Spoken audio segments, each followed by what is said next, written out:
Hey everyone, I am your host today, Elle Russ, for the Women's Empowerment Project, Rise Up and Kick Ass. So excited to have Robert Mack with us today. He is an Ivy League educated positive psychology expert. He has a very rare degree, a master's in applied positive psychology. Only a couple of dozen people in the world have it. He wrote a book called Happiness from the Inside Out. He's also the host of Good Morning La Land. He is a celebrity love coach on E! Network, among a million other really cool, amazing things in Hollywood and out there in the public world. We are so happy to talk to him today about happiness, his life, and in general, just his experience working with women and how he's been influenced by them, sort of the male's perspective on it all. So welcome. How are you? Thanks for joining I'm us. so fantastic. Thank you so much for having me, Elle. You know I love you so much. So thank you. I appreciate it. Let's talk a little bit about, for the audience that doesn't know, and I interviewed this on the Primal Blueprint podcast. We spoke about this experience you had where you were so down in the dumps, you were thinking about committing suicide and had a wake-up call, and that led you on this path to, again, a very rare line of inquiry in terms of going for degrees or going towards an education. Most people don't go for those left fielders out there, and being a positive psychology expert is certainly something that is a little bit left field for most people. So just tell us about what led you there. Yeah, it is very left field. You're absolutely right about that. And I've learned that more and more as I've gotten older. But I would say that, look, I grew up in a great family. Love my mom, love my dad, my brother and my sister. And we had a lot of stress. And I think I was also maybe born a little pessimistic. I was very achievement oriented, did great in sports. I did great academically, mostly because I was really afraid of my dad. My dad is amazing, but he's also a disciplinarian and he was in the military. And, he wanted to make sure that we stayed on the straight and narrow. That we did. Over time, I just began, that pessimism I felt like I sort of grew up with a little bit as a child, just continued to spiral and deepen. And over time, I just became more self-loathing, unhappier, more stressed out, more anxious, more insecure, despite achieving and acquiring, more and more things in my life. I went on and I went on to a great college, I went to work for a great consulting firm, made good money, I had a beautiful girlfriend, and everything seemed like it was turning out better and better, objectively speaking, like on the outside. But I was feeling worse and worse for it subjectively. And, through this period of time, I'd contemplated suicide before, but as things continued to get worse for me on the inside, as I felt worse, I just began thinking more and more about how I didn't want to live and how I really wanted a way out. So I just did research and more research and began sort of finding ways to kill yourself. And I remember basically deciding that's something I wanted to do, but I didn't want it to be painful. And, I didn't want it to be, even all that messy. And it was this very sort of tactical think about. Yeah. Something strange happened. I eventually decided I was going to slit my wrist. To this day, I still have the sort of test marks on my arm. And when I contemplated suicide and when I dug the knife in, I remember just this feeling of peace and serenity wash over me that I couldn't describe or explain at the time. And I thought it was really odd. And so I just remember thinking, I can put off this suicide thing for certainly a couple hours, maybe an hour. I can always do it. It's always an option. And that hour honestly turned into like a day. I did more research because I thought, I just got to figure something out. Something strange happened here. I was feeling terrible. Nothing on the outside world changed at all, but I felt better on the inside. So the more research I did, the more I discovered that lots of people around the world were feeling the same way. So much so they were calling it the progress paradox, that the last 50, 60 years at that point in time, life had gotten better in lots of ways for most people, certainly in the developed world, so to speak. And so we are living longer lives, we are living healthier lives. All these incredible advancements were allowing us to live higher quality of lives, so to speak, at least in material and physical ways. But people were feeling worse for it, more depression, more anxiety, more folks contemplating or committing suicide, so I just over time began to dig myself out of this hole a little by applying a lot of the research and the findings that I found from that research to my life and testing them out. eventually discovered that, Masters of Applied Positive Psychology program at Penn, and sort of committed and dedicated my life to helping other people just live as happy a life as humanly possible. And I bet a lot of people have said this to you on a superficial level, because I know, of course, you're in the entertainment industry. You have a history of, probably being hired for your looks or modeling at some point or the other. And people go, oh, what does he have to go? Hey, look at all these great, stuff he had before he even went into that. But as you've seen through your research and through your executive coaching too, you can have all the stuff.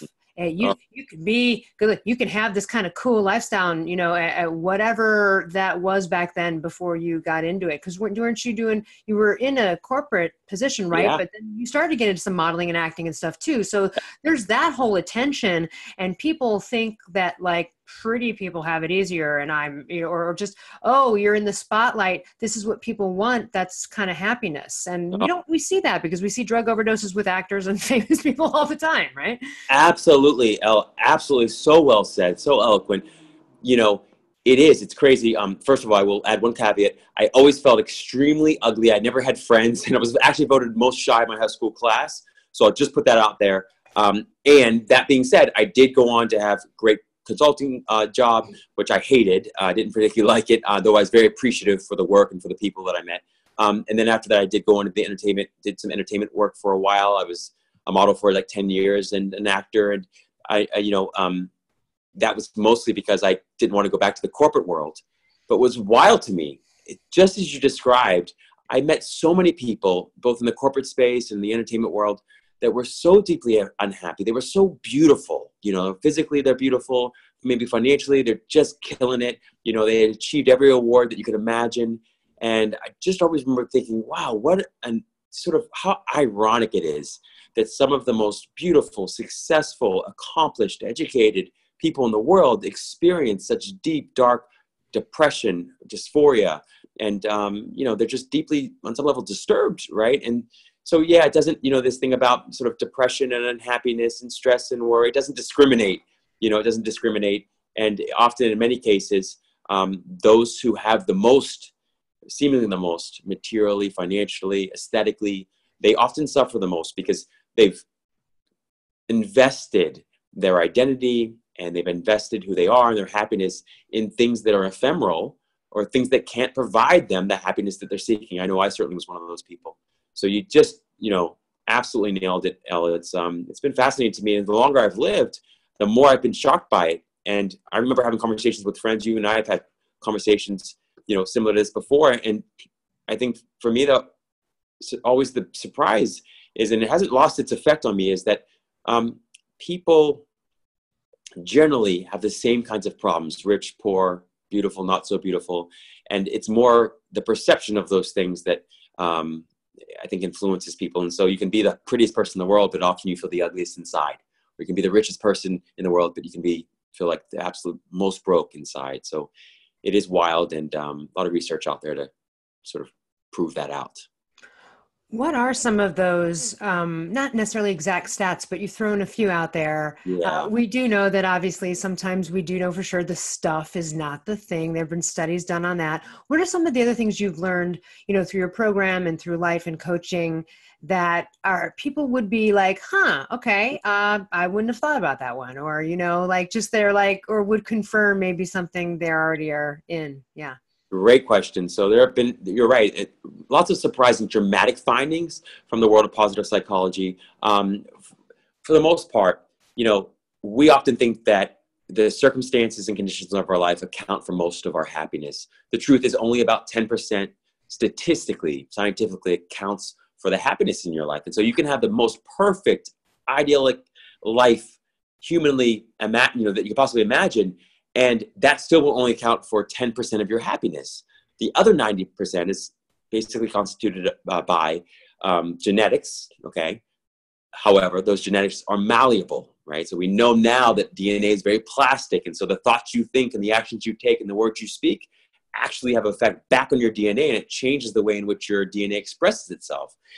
So that's about 50%. And then 40% are the things that we voluntarily choose to do. So it's like, do I choose the happy thought? Do I choose the unhappy thought? Do I choose to reach out to a friend and ask for a little support? Do I not? Do I choose to focus on gratitude or not? Do I exercise? Do I eat healthy? These things all have a pretty important and significant effect on happiness. But all in all, what all that's saying is that 90% of happiness, at least, I would argue that more than that, but 90% of your happiness, at the very least, is completely within your control. And so that was the most surprising finding to me. We also have a sort of different kind of finding, which essentially is not only what makes up for happiness, but also what happiness leads to. And so we have found that the happiest people in the world, those folks that find a way to continue to focus on gratitude, and they continue to find things to be appreciative about, even when their conditions and circumstances of their life aren't perfect or far from perfect, those people end up making more money over the course of their lifetime, $600,000 to $700,000 more on average over the course of their lifetime. They live 6 to 7 years longer, sometimes more. They experience healthier life over their entire lifetime. They also get married earlier, stay married longer. Whether they're married or not, they have happier, healthier relationships. So it's really fascinating, a lot of the research, but at the end of the day, it's pretty simple. It's like, you can be happy. We can all be happy. It's pretty much an equal opportunity endeavor. And I want to, it's great that it's in one's control. That also puts the work on oneself. Yeah. It is work at first. Then it becomes second nature. Then you might hit a couple of road bumps and get back down the spiral and have to do it again and start to, there are moments. How does one start to go down the path of starting to take control? And, someone's out there and they're bummed out. They're pissed off. They've got a ton of contentious relationships. They're in yucky, whatever it is. They're waking up on the wrong side of the bed in the morning, and they're going, damn it, I'm searching out there. I want to be empowered. I want to get up and take control, and I want to be happy.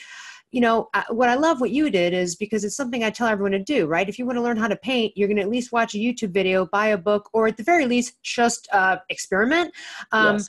If you want to be happy, you got to go to the people that have found it, who once weren't, who wrote books on how to get there like you. And so give us a little coaching on how someone can start if they're just like, man, all these things are happening to me in the outside, right? So, and how am I supposed to look at it differently or be happy now so that I can be happier?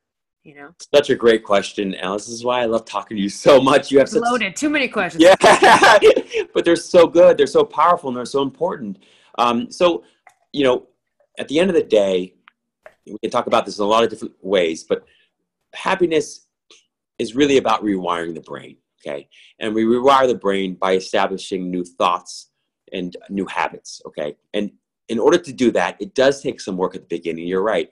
It takes effort in the beginning, but through effort, it eventually becomes effortless. Everything's a little hard at the beginning because it's new and unfamiliar, and our brain is wired for something different. That's okay. So we make very small bite-sized steps.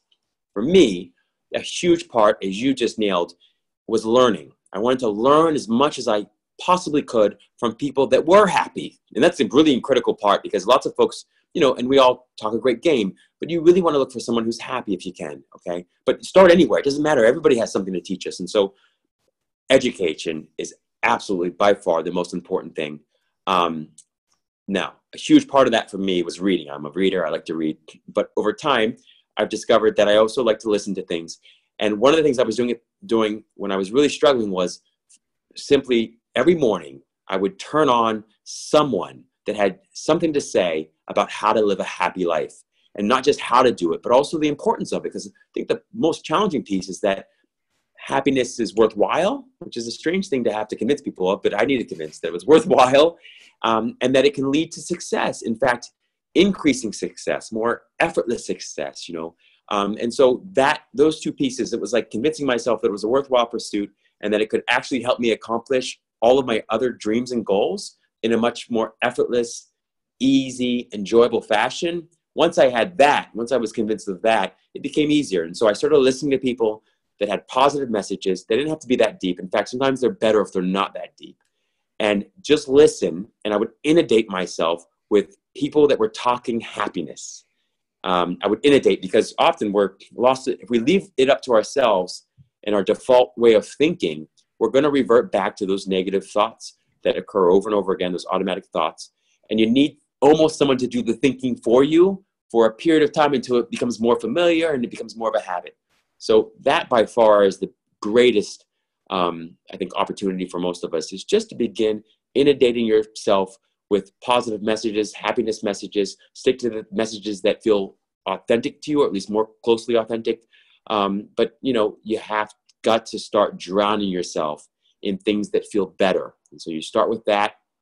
Also, I remember starting just creating a little list, and it was an appreciation list or happiness list. And it was just things that with very little effort or energy, I enjoyed. So it didn't have to be anything too deep. In fact, don't start with anything too deep. It was like chocolate. I like women. I like looking at women. I like talking to women. It was young. I like chocolate women. No, yes. I like chocolate on women. Yeah, no, hey. Yeah, exactly. Absolutely. Absolutely. And I remember thinking, I find cars fun. It was very shallow. And then over time, I just kept adding to the list. And I was like, I really like reading books, and I like reading books about happiness, and I really like connecting with people, and I like helping people. And all of a sudden I created this happiness list. I like taking walks in nature. And then over time, whenever I would have a tough moment, I committed myself to picking something off that list and doing it particularly. And I would just force myself to do it and say, okay, I'm feeling real miserable right now. I'm starting to think about suicide again. I got to pick something on this list that I know I don't want to do right now, but I'm going to do it anyway. So I go for a walk, or I listen to some music, or, so all these things. So you just start doing it. You do it in bite-sized pieces. You don't have to go crazy. I don't want people to think that it's a huge, impossible, torturous path to happiness, because it's not. It can be really enjoyable, and you keep it playful and fun. But it's nice to create a little bit of a routine with yourself, and just pick one or two things. You can just maybe pick listening to a podcast over and over again. You've got such fantastic material. That's a great place to start. Or maybe it's just every time you get upset, you'll go for a walk, or you'll pet the cat. But you've got to commit. You really have to commit.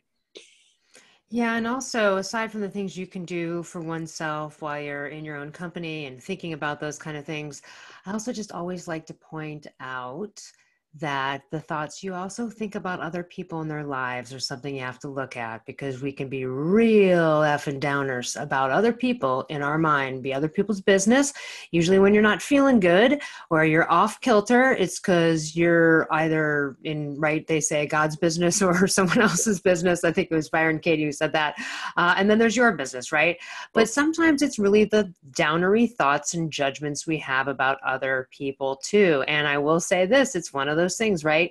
As you get happier, you start to see how negative other people's ways of thinking are. And sometimes you can actually judge them, and positivity can backfire when you're trying to convince other people that you're not.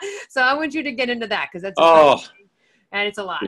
Beautifully set up. You're absolutely right. So if I were to, and so my work the last 10 years, I'd say, has been simplifying, because there's so much information, so much data out there. It can become overwhelming. And you're like, I already have a busy and full, social schedule and professional life.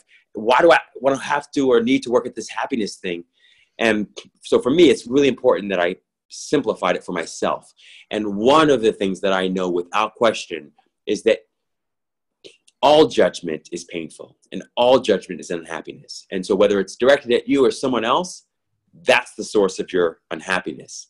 And happy people don't judge, and they don't condemn, and they don't point fingers, generally speaking. Now, that doesn't mean that now and then we don't all succumb to that. But generally speaking, if you want to be happy, you have to drop all judgment, self-judgment, and judgment of others.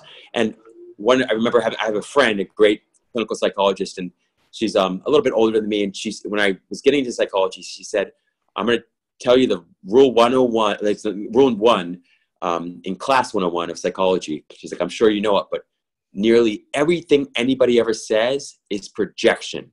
She said, so for instance, if I go get a glass of water, or if I ask you if you want a glass of water, it's not that I don't care about you. I do, Rob, And she said, but when I offer you a glass of water, it's often because I'm the one wanting the glass of water to begin with. And I offer that because I care about you, but it started with me.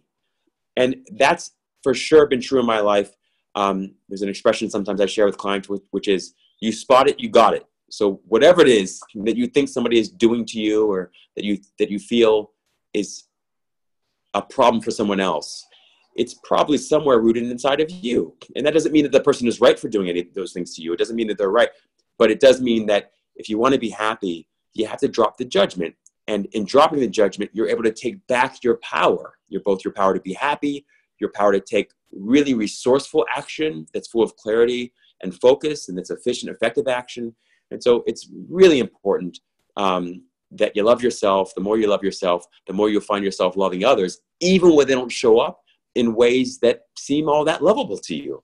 You know, you'll be able to find something lovable anyway, because your commitment is to being love and feeling love for your own selfish reasons. But you just can't help it. It sort of floods the world, and you flood other people with it, you know, sort of indiscriminately.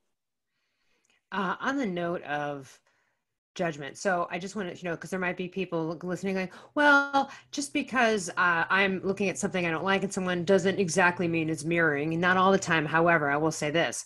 It may not be a mirroring situation, but you better find something to learn in it, because there's a message for you. There is a message for you in that. You might have attracted someone that is totally not right. Okay, you don't have to it's not always tit for tat, but it doesn't matter what the negative-y thing is that you've encountered. You were brought in there for a reason, and look at it. You may not find out the reason till later, but it's something to look at because you're there. There's something to learn. It's not just a horrible thing, right? There's something beyond it. So absolutely, that right there is one of the greatest takeaways, Ellen. It's been one of the greatest takeaways of my life personally. I mean, I remember for a long time trying to figure out what my purpose in life was, and I found my purpose eventually. And my purpose was pointed to essentially by looking at my problem. So my greatest problem, which was unhappiness in my life, pointed to my purpose, and it pointed to it all along. It's not like one day I came to the realization of that, but absolutely, it's we often think that it's, rainbows and, lollipops that we want all day. And that's great. But the truth is that sometimes it's the hard moments, and it's the trials, and it's the tribulations, and it's the adversity that actually is pointing you to your greatest opportunity to be happy, and your greatest opportunity to make a difference, and to experience success and share that success with others. And so every situation in my life, every challenge and every trial and every tribulation has really just been the greatest opportunity ever to discover the kind of unconditional, immovable, unshakable peace, happiness, and love and success that I've always really, truly, deeply wanted. And we often overlook that. We don't realize the opportunity that exists when people don't act the way we want, when situations don't show up the way we desire, when experience in life doesn't happen the way that we wish it would. And that for me has been one of the greatest discoveries. So trying to be mindful of that and remember that it's easier sometimes, than others. Yeah, I mean, now it's like sort of I'm at the point where sometimes if anything seemingly contrasting or disappointing happens, I'm like, oh, this is going to be good. Yeah. No, I'm getting mine on this. Yeah. There's going to be some real good shit coming down here, because this doesn't happen unless later on this is like, it's fire. Get through it. And I know it. And it's always the case. I mean, several things in my life, I have a hand disability. Also, got hit with hypothyroidism, and be like, what the hell's going on? Although all roads led to my purpose and passion, which were already brewing and connected. And again, so how I would never go back, despite wishing I had full use of my arms, or wishing I didn't spend 6 years sick with hypothyroidism or whatever. Right. But at the end of the day, God, I cannot say that. I can't say I would go back and change it for all that I've learned and for what you and I know, you get to a certain age and you've been through experiences and you realize, and this is back to the happiness thing, that everyone beyond a certain age, mid 30s to 40s, they've had the house, the car, the kids, and now they're going, what's my purpose? What have I done? And there's nothing wrong with being there. It's just that some people are forced there, like you and I were early, just forced through these seemingly negative circumstances, but turned out positive. And some people just get to a road and an age, and they go, all right, I have all the stuff now. I have all the stuff everyone told me I should, and parents said I should have, and society said would be safe, but I'm unfulfilled. And I know you've got some recidivism rates with some coaching clients who go out and get the success, and then they come back and they're like, actually, oops, shit, now I want to be. So I want to hear your thoughts on all that. It's such a good point. So I'll highlight two things, then I'll dive into that. Yes, Elle, it cannot be emphasized enough. It cannot be overemphasized. my greatest trials and the people I know, my greatest trials have always turned into my greatest triumphs. And I don't say that with any egotism. It's not like I did something special. It's just that this sort of source of well-being is so strong that it allows you, it almost propels you. And so one of the findings that we've discovered through positive psychology research is that most people, when they go through adversity, they don't actually experience, post-traumatic stress disorder. That's not the rule. The rule generally is that people experience post-traumatic growth. Most of us grow through even the worst kind of adversity you can imagine. Even when you're not focused on growing, you still grow. And so that's something to always remember, that even if you don't do anything right after going through something really challenging or, stressful or traumatic, you will still grow, whether you like it or not. And that's a very good thing. So I do want to highlight that. The other point that you make is very just excellent. Like, I love what Jim Carrey says. Jim Carrey said, essentially, I want everyone to get everything they've ever wanted and to become as rich and successful as they could be, essentially, and accomplish all their dreams so they can finally realize it's not the answer. And honestly, my practice has been full of those people. They're full of people, and not all of them. They're all different, but lots of people that, look, their pockets are full of money. They've got all the awards and accolades. They've accomplished things that most of us think are impossible.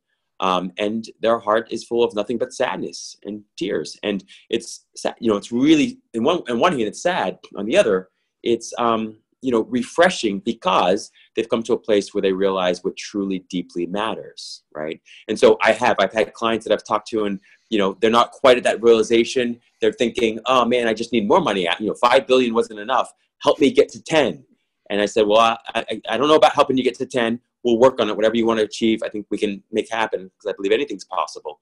But I'll tell them, look, if you really want to get to something that's truly precious and valuable, something that's priceless, it's not getting to 10 billion, it's getting happiness. It's finding a way to be happy.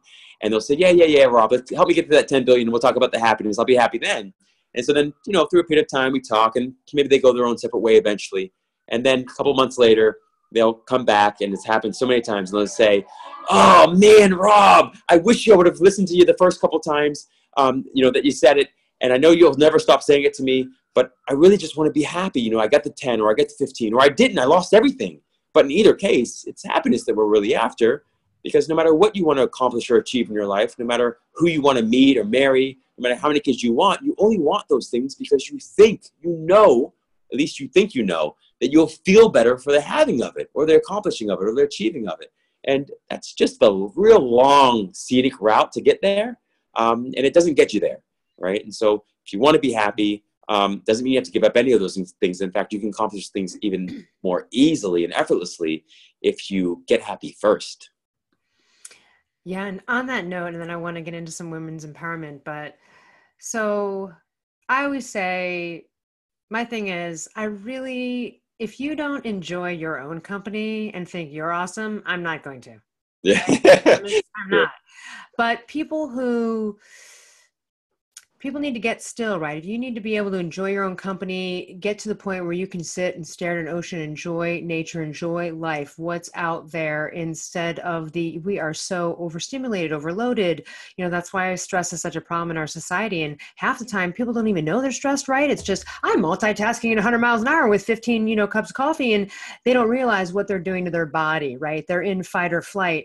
And so I would always just say, if you can't just sit there and stare at a wall or a campfire and enjoy that, then you got to look at some stuff, right? Because you should be able to do that. Now, I'm pretty type A, and most people would say, oh, she's probably Actually, I could take the phone, throw it in the garbage for 2 weeks, sit and stare and literally watch no TV. I love that too. I'm pretty 50-50. And I wasn't always. I was more of the person way long time ago that maybe couldn't sit still and was always, but now I love just sometimes enjoying my own company. Can we talk about the importance of that? Oh, huge. And just to put it out there, you are very gangster, though. Elle, I will say, really, really, you are. And I agree. The litmus test You mean like Chicago or cool gangster? I was like, I don't know which one because I come off pretty. Chicago harsh gangster, maybe. Yeah, yeah. I mean that in the most complimentary fashion humanly possible. Like, it's just amazing. Like, the one thing that I've continued to learn through you and about you is just strength and resilience, Alan. You just have it. You really do, in spades. So, yeah, couldn't agree with you more. The litmus test for true happiness is being able to sit in a room all alone with nothing but your own thoughts or lack thereof to keep you company. And yeah, we're clear. I'm clear. The one person I can't divorce is myself, right? We can't divorce ourselves. You can divorce everybody else, cut them off, but you can't cut yourself off no matter how hard you try. And I've tried. So you have to find a way to quiet that mind. At the end of the day, if I were to reduce everything that I know experientially, not just intellectually, okay, and not just educationally, but experientially through my own personal firsthand experience, I'd say you got to quiet that mind. And when you quiet that mind, you find a peace and a happiness and a love and a success, I would even say, that's infinite. It's infinite and it's unabiding. So, yes, without question, this idea of multitasking is so seductive for people. I know it was seductive for me. I wanted to get everything done. I wanted to get it done like today, like yesterday I wanted it done. So I would do it all at once. And that myth of parallel processing is just that. It's a myth. And so when you multitask, you're not doing many things. You're doing nothing, and you're doing everything poorly or not at all. So you're really not getting much done.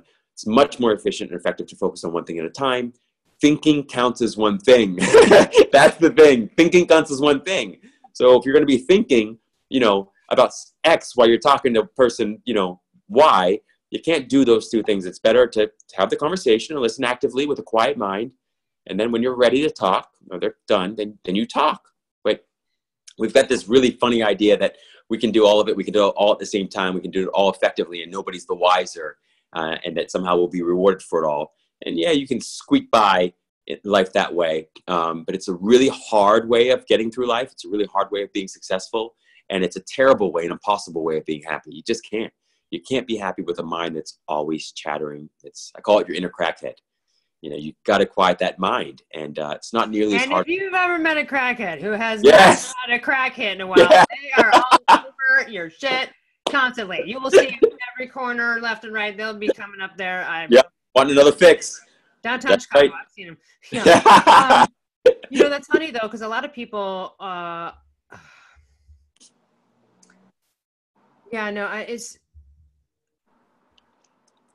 forgot my thought on that. Sorry. No, that's a good thing, Elle. That's a good. My thought. That's precisely what we want. So the challenge, right? So, and it's hard, right? But for folks, I just love that because, and it's interesting because, you and I both do TV, radio, and we make a living from, basically talking and, sharing great ideas. And sometimes we're on one side where we're asking the questions, sometimes we're on the other side where we're answering. And when I first started that, even before that, when I was in the consulting world, you get paid per number of slides and how quick and how often you can think, right? And the challenge with that is that, first of all, because we're not being rewarded for having a quiet mind, but we're rewarded actually for having a very busy mind in those contexts, you often get seduced into this very addictive, obsessive, compulsive thinking pattern where you're always thinking all the time, and somehow you think that's making your life better.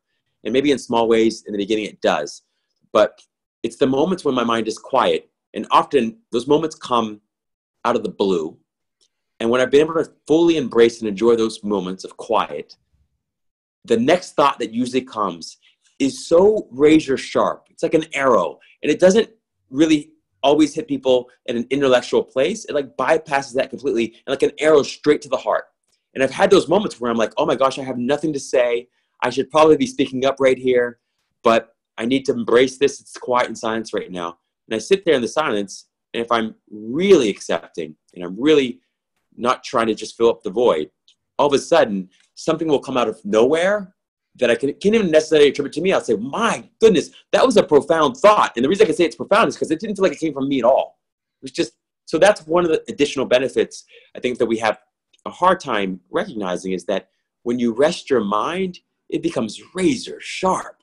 And suddenly, instead of having to, script 10 different steps to how you're going to get from place A to Z, from A to Z, you only need one.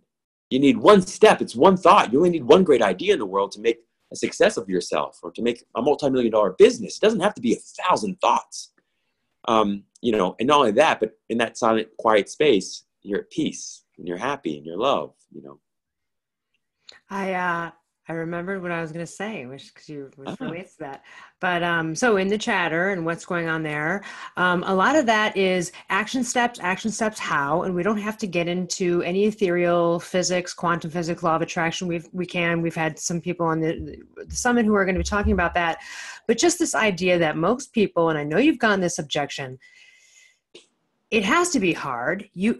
And it actually, I know you would agree with this. It's so much easier than people like you and I ever thought, if that makes sense. I don't mean where we are in terms of entertainment, career. I'm just saying I really did. And the thing is, you feel like a victim and overwhelmed when it feels like it's all on you to just act and go A to Z. And then when you learn this stuff and you look into the power of the subconscious mind and you look into co-creating and really do intending and getting in the right space of vibration, holy crap, it rolls in, it shows up at the door, and then it becomes this thing where you're like, I thought there was magic when I was a kid. This is what that is. I knew there was something. There had to be something. And I'm a person who doesn't believe in any God from a particular organized religion or a Bible or a set of texts, but I always felt this, there's something. And that's what it was the moments after achieving it that I realized I can create it, and it doesn't have to be hard. That sitting at a beach and staring there and getting the right vibration about something can bring that thing in within 2 hours, more than 15 phone calls and 100 faxes or emails or whatever. And we don't fax anymore, do we? Can do, Preach, Elle, preach.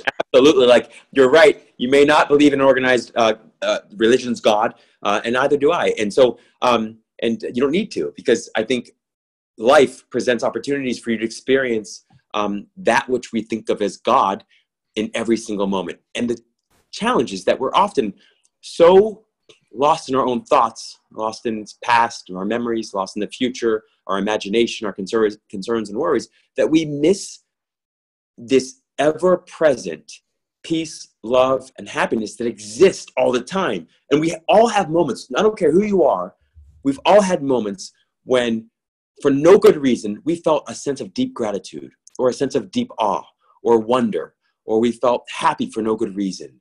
And those moments, often we don't take enough time to appreciate or recognize, but we already all do this, and we do it in micro moments. So sex, great example. When you're eating food, really great food, you'll have a moment, or you see this incredible work of art, or maybe it's nature's art. You see this incredible picturesque landscape, a mountain, you've been at the beach, you've had a connection or a moment with someone, you see a beautiful person walk along the street, your mind goes quiet. It might be a micro moment, okay? But it goes quiet for a micro moment. And in that micro moment is peace, and in that peace is happiness, and in that happiness is love. It's all right there. It's just that it's flashing so quickly across your experience, and we're so addicted to getting back to that thinking place and describing what just happened, explaining it all, that we don't actually sit with it, okay? And it's sitting with those moments and savoring those micro moments that are happening already that can give you a little glimpse of this, okay? Osho, the teacher, spiritual teacher, Osho used to always joke and say, meditation was basically discovered by people making love. It was discovered in a moment of orgasm, because that's when your mind is quiet and you want to attribute all of that bliss to the other person, to the physical experience that you had, but it's actually your mind being perfectly silent for a moment. That is bliss, that is, or is orgasmic. And so we're all doing it already. And so don't think that you've got to do something you've never done before. And children are really good at it. They do it all the time. And puppies are really great at it, and kittens are really great at it. Nature does it all day, every day, forever, right? So it's like only man and woman that have made a problem of their own existence. Nature doesn't do that. The trees don't have a problem with existence. They don't have a problem with each other. They just live in this perfectly blissful state of presence. And so it can feel effortful when you don't realize that you're just accessing something that's already inside of you, that essentially is you. Okay. But you can start even with just noticing those little moments when your mind is already quiet. You can also start by what I call micro meditations, simply taking one joyful breath as often as you can remember throughout the day and letting all your other thoughts go. Just one, and limit to one, because I want you to enjoy it and I want you to come back to it. If you enjoy it, you'll be consistent with it. But just take one full breath all the way in. You just ride that breath all the way in. You ride it all the way out. And you almost imagine or feel that that's the last breath you'll ever take. It might be. Who knows? We don't know. It could be very well be your last breath. But you take the breath in that fashion and you do it often enough, it's more transformative than meditating for hours at a time or going off to some ashram somewhere or getting, taking some crazy, scientific course on how to rewire the brain by doing all these complicated right? It's better than all that because you're integrating into your daily life. So when you're taking a shower, you're eating food, you're having a conversation, just take one deeply joyful breath, let the thoughts go, and return to worrying or stressing or whatever it was you're doing. I love it. I want to just jump and get into a little bit of women's empowerment from your perspective as a man who's lived his whole life around working with, probably in family and union with women. So what does an empowered woman look like to you? Not visually, of course. Yeah. I was going to say, just like you, Elle. I would say, great question. So what does an empowered woman look like? I would say that most deeply and truly, she looks at peace. She's at peace. She's at peace. And she's deeply self-loving, deeply confident. I think that's the mark. And you feel it. It's not something that they have to tell you. They show you better than they tell you. They can tell you too, and that's great. But it's someone who's love and peace and happiness and power. And I consider all those things the greatest power, right? Is independent of what anybody else thinks, says, or does. It's completely independent of those things, and it's completely unconditional. It's not at all attached to any circumstance or condition or person at all. I know it seems like a high bar, and you don't have to be there all the time. But there are moments where every woman has been there for a moment, right? And so that's what it looks like to me. It looks like someone whose power is, I don't want to call it necessarily spiritual because I don't want people to get the wrong idea, but it's something that's invisible and that's not attached to anything or anybody in the external world. That she's in touch with that. Right. I love it. What are the qualities and characteristics in some of the women that have shaped your life, whether it be your career or your personal life? Some of the things, because look, as a woman, I can call out so many different wonderful qualities in males that I've been connected with throughout my life, whether family or friends or bosses, that I consider just a real characteristic of a man versus a woman. Not that they're all not interchangeable, of course, but I just love to hear from your perspective, some of the things how women have enriched your life. Other than giving you birth, clearly that. Yes, yeah. Well, life itself is a pretty hard one to top there, Elle. It's a good point. No question. And my mom has said, or my dad has said on her behalf, look, your mother gave you life and she could take it away, kind of thing. And so, yeah, I would say that. So my mom and my sister are just incredible examples. And for whatever reason, I think I've loved women more than anything else on the planet, right? And I mean that with all sincerity, and I mean that in the most sort of pure platonic way. I've loved women romantically as well. But so for me, when I think about my mom and I think about my sister, it's their strength. They're absolutely some of the strongest women, and they're tiny women, but they're so strong, and that strength, and they're resilient, and they're courageous, and they're authentic, and they're vulnerable, but there's strength and there's resilience and in that vulnerability, right? And so they can say, oh, I'm scared, or I'm sad, or I'm worried, and all I feel is strength. I feel strength come through, and I know that sounds kind of strange and counterintuitive, but that's what I feel. So I would say that. I would say above all else, there's a deep sense of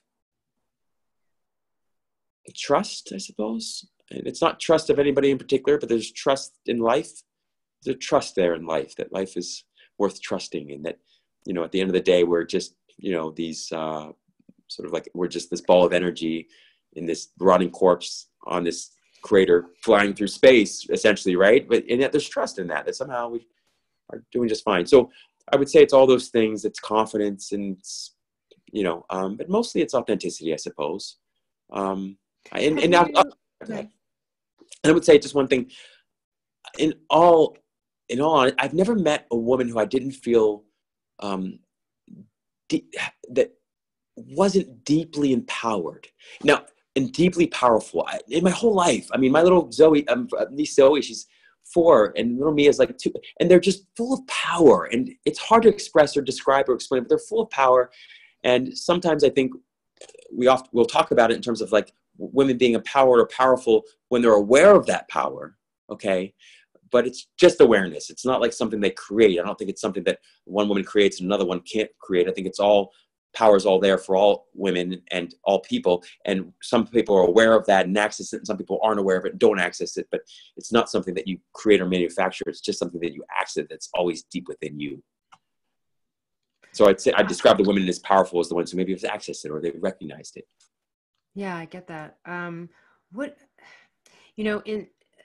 Look, we've been in Hollywood. There's all this stuff with the Me Too movement in our industry, which is just a disaster. And without getting into, I mean, that stuff's been, gone over and over again, but just in the, forget this industry, other industries you've been in. Have you been in situations, you don't have to even give specifics if you don't want, but have you had moments where you have felt like you haven't been able to stick up for a woman in any situation, whether they're, being yelled at, abused, or have you been aware of something, not to say like, hey, are you guilty too? No, I'm not, but I'm just saying like, because that's got to be a weird thing too now, especially I bet you're on high alert, but also that's a weird dynamic too in group settings when there's a man maybe doing something inappropriate and you wouldn't do that. But again, it's like, what are these situations, that you might have been in? Have you witnessed some of this stuff? Yeah. So what a great question. Man, you're just full of them, aren't you, Elle? Really great question. So I'm going to share a quick experience and then it'll help to contextualize my bigger answer. So as a kid, my mom and my father are some of the strongest people in the world, okay? And they didn't always get along for those reasons. That being said, I'll never forget, there was a kid in my neighborhood, and I was just a little guy, maybe 6, 7 years old, and he was bullying me. He was bullying me, okay? And I was a very sensitive kid. Like, I would probably cry. My dad used to say I was scared of my own shadow, okay? I could say, literally, and I was just I would cry a lot. I was just a very sensitive kid.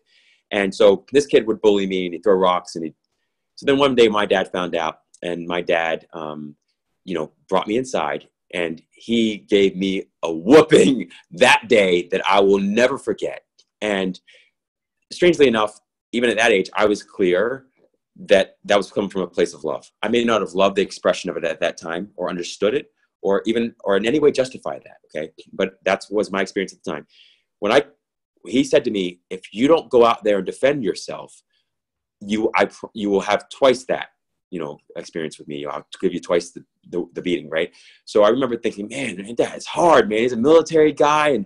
So I went back out, and I promise you that kid never touched me again. He never touched me again. And I didn't, wasn't crazy or anything like that, but it was very clear. I made very clear and evident to him that was not going to ever happen again. It never did. And since then, I've never had a problem with anyone. Now, knowing that,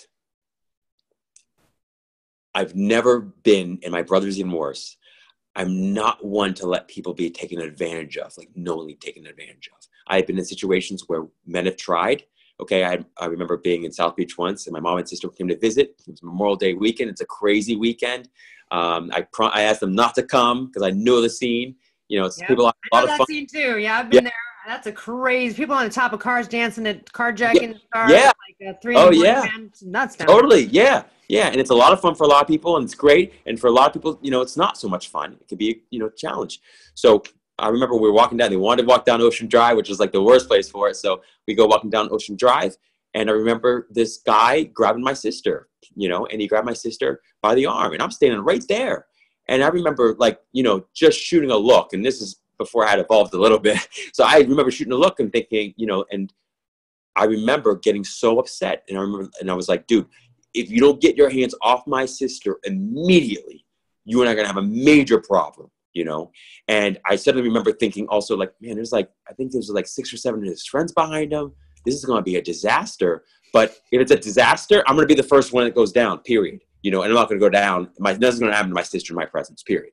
Okay. Not without me, I'd be dead. So that was one experience. And I remember just thinking like how uncomfortable. I can't imagine what it felt like for my sister. For me, it's nothing. I'm a guy and I'm used to, dealing with other men in that respect. Another example, I had a girlfriend in college and she's wonderful. And, we went to a dance, and my school was very nerdy, we're all nerds. And, but so we went to a little formal dance. We were all excited. We'd go to the dance. Well, one of the schools, from the city, I went to school in Philadelphia. They came to Swarthmore, and they just crashed our formal. And so I turned my back for like 2 seconds, and my girlfriend, the guy grabs her, and he's like, just dancing super aggressively with her. And I remember in that moment, again, getting that feeling like there was no jealousy inside. It was more like, dude, this is a human being. You don't ever force a human being to do something they don't want to do, like, period.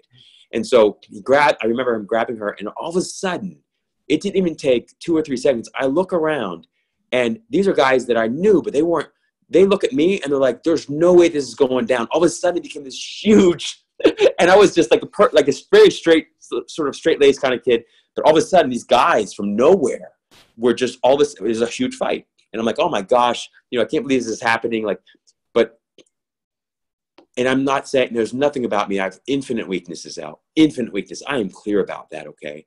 But the one thing that my father and my mother and my uncle always asked me to do, they said, there's one thing on this planet that you are responsible. When I don't care who it is, man, woman, or child, if there is someone that is in pain, that is being taken advantage of, you stand up and you do it, and you don't think about any of the consequences. There are ways to do it so that it's mature, and that it's appropriate for the situation, but you do not ever let someone be taken advantage of in your presence, especially not a woman. And so for me, it's and I understand, I'm sure there've been oversights where I didn't recognize something was going on, and maybe something did happen. I wouldn't, I don't know. But my uncle, before he died, he specifically would, talk to both my brother and I and said, look, you take care of your sister, you take care of your mom, and you make sure that you take care of the women in your life. And I consider all women that are anywhere in my presence part of my responsibility. Not that I think I, owe them anything. They don't owe me anything, but I don't like the idea of anyone being taken advantage of. No, not in that way. Yeah, no, and I feel it that you are a man that empowers other women. I work for such a man as well, Mark Sisson, who empowers other women, believes, trusts in women, would never pull any of that stuff. And I think too, since you were raised that way, you're probably not attracting a lot of that energy around you as well. I think I haven't also experienced a lot of it, and I think because I have stood up so many times, I think perhaps there's an energy there. Not that it can't happen to anybody, because No, it can. I've seen it happen to very strong women just like me who've gotten accosted. And those are usually the women that take those people down, actually. That's kind of what happens there.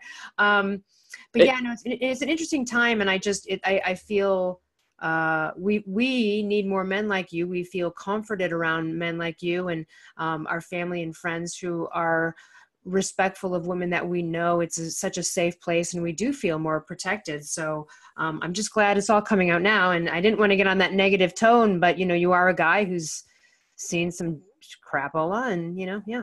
Yeah, and I really deeply appreciate the question, Al, because and I can understand the people that say, oh, that's not the most positive note, and yet I see it as a deeply positive note. The opportunity here is huge, because at the end of the day, we're talking about women's rights, and we're talking about human rights. I mean, at the end of the day, it's, and it's unfortunate. And one thing I would like to say is that there's also a difference in the kind of help, right? And so I think part of the opportunity is, for me at least, is to always remember, and it doesn't require much remembering, because the women in my life, that women that I know, are also strong and successful and intelligent, and maybe it's not in a book way, maybe it's in a much deeper way, a much more profound way, maybe, but they're all really deeply truly priceless people in my life. And the one thing that I feel deeply about is that I never want to offer help to anyone because I feel like they're weak, or because I feel like they don't need my help. Like, they don't need it. Like, Right. You're not going to enable, you're going to empower, 100. not enable. There's a difference. It's helping the worthy, not the needy, or helping someone else help themselves, right? Boom. And yes, exactly. And you're helping because you see the strength inside them, and Right. you want to allow them to express it in the ways that they should be. So it's seeing the strength. It's like, I want to see the strength and the power and the peace and the presence inside of you. And I want to help from that place, not from a place where I see weakness inside you and I see all these problems. And that's not it at all. I see the strength inside you, and I want to help you express and manifest that in whatever way I can. Sometimes it's small ways. Sometimes it might be bigger ways. But yeah, we need a world that's happy and loving and peaceful. And man, there's nothing more important than empowering women to help this world succeed in every way imaginable. Yeah. On that note, let's, I hate to close it up because again, we could just keep this camera rolling forever. But first of all, we haven't even got into, you've been on the Today Show, Good Morning America. You've been, you're e-network, love coach. So there's like that, but tell us, you've got coachrobmack.com. You do executive coaching, life coaching, men and female entrepreneurs, anyone really that needs help getting happy. Yes. Tell us how we can work with you. Tell us what this process is like. Yeah, so you can go to coachrobmack.com. It's the best place. Or you can also contact me through Instagram. It's sometimes easy if I'm already following you. Sometimes I miss the other ones, which is Rob Mack Official. But yeah, I mean, I just love helping people. And I love how sweet and complimentary you are, Elle. And I have to say that I most deeply enjoy these conversations. It's these conversations that I live for. It's the work that you do, Elle, that inspires me the most. It really does. You have such a powerful message, and you're such a great listener, and you ask such great questions. You have such incredible insight. And I love connecting with people like that. I love connecting with women like that. And it's these conversations that I live for. And so while the other stuff is absolutely great, and it's enjoyable, and it's fun to talk about over a drink, it's really this that makes me feel like my life is worth living. So thank you for that. If people want to work with me, reach out. But I'm much more deeply interested in just continuing this kind of conversation with people and people like you. So thank you. Oh, thank you. And I will say I had a really heartwarming conversation when I was in the studio recently for the second time with you and Jeslyn Moyer on the side. And I will leave a dangle for people because Jeslyn Moyer will be on the Primal Blueprint podcast. And we talk about a lot of it's a tearjerker, that one. But we had such, I felt so instantly comfortable with you, your team. I've told all of you guys that. I know it's just wonderful energy over there. I'm so grateful to know about you. Everyone, Happiness from the Inside Out. You can get it on Amazon. You can go to coachrobmack.com. Follow him on Instagram. And also every morning, at 9 a.m., Monday through Friday, live streaming, the first live streaming morning talk show in the world, Good Morning LaLa Land. You can see him there. Is there anything else you'd like to leave with our audience? I just appreciate you so much, Elle. I really appreciate you. Like, you have an incredible heart. And I don't think people even realize that. It's impossible to put in words. You've been so kind to me. You really have. You've been so kind to me. We love you at Good Morning LaLa Land. We want you to come back, of course, as often as you can. But no, I just have nothing but appreciation for you. And I have appreciation, of course, for both Jeslyn and Erin. I mean, those are two women that epitomize strength and power and peace and presence and intelligence and beauty. And you also obviously epitomize that. So I just feel really lucky and blessed to be surrounded by such incredible people and incredible women. And so I have nothing but appreciation. So thank you for that. Thank you for being you.